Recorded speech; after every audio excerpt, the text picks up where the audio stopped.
On a budget of $1.25 million, Friday the 13th Part 2 grossed $21.7 million in the US. As you'd expect, critics were none too kind towards this movie, with Roger Ebert giving it half a star.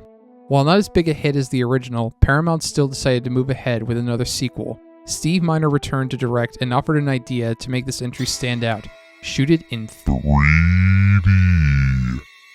In the early 1980s, there was a mini revival of 3D movies thanks to the success of Comin' At Ya.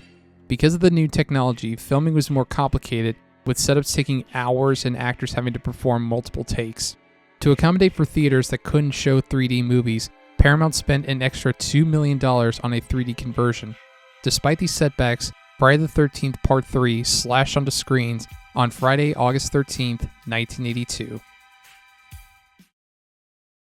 Chris Higgins, Dana Kimmel, and her friends are going on a weekend trip to her old home, Higgins Haven.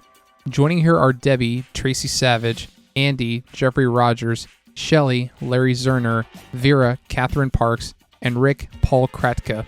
Unbeknownst to them, Jason Voorhees, Richard Brooker, hides in a nearby barn, having survived the last film.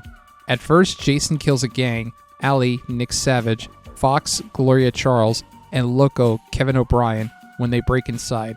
Before too long, Jason makes his way to Higgins Haven and starts picking everyone off one by one.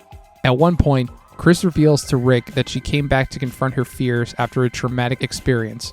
As the bodies keep piling up, it's up to Chris to fight off Jason and try to survive the night. Will she be able to fend him off, or will she be Jason's next victim?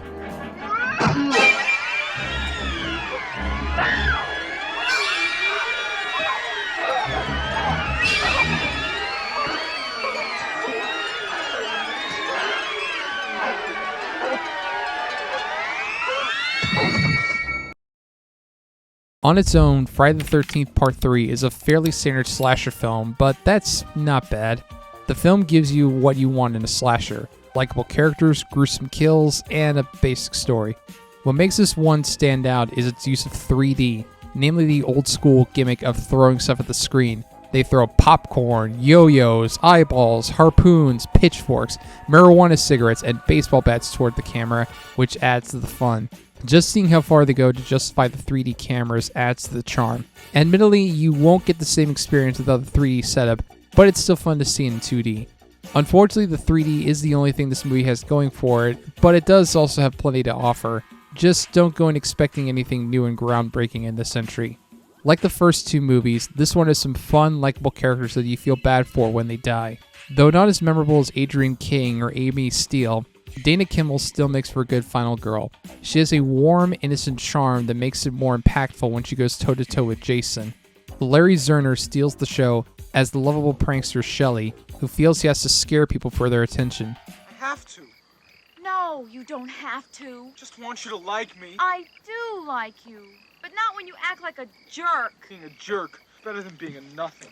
I never said you were nothing. You don't have to say it. I could tell. You're wrong. Shelley! He's also notable for providing Jason with his iconic hockey mask, replacing the flour sack from the last film. Speaking of Jason, Richard Brooker does an excellent job giving Jason an imposing presence and making him more threatening. The cherry on top of the sundae is the music, particularly the theme song, easily the most memorable. Overall, Friday the 13th Part 3 is pretty basic, but the 3D makes it more enjoyable.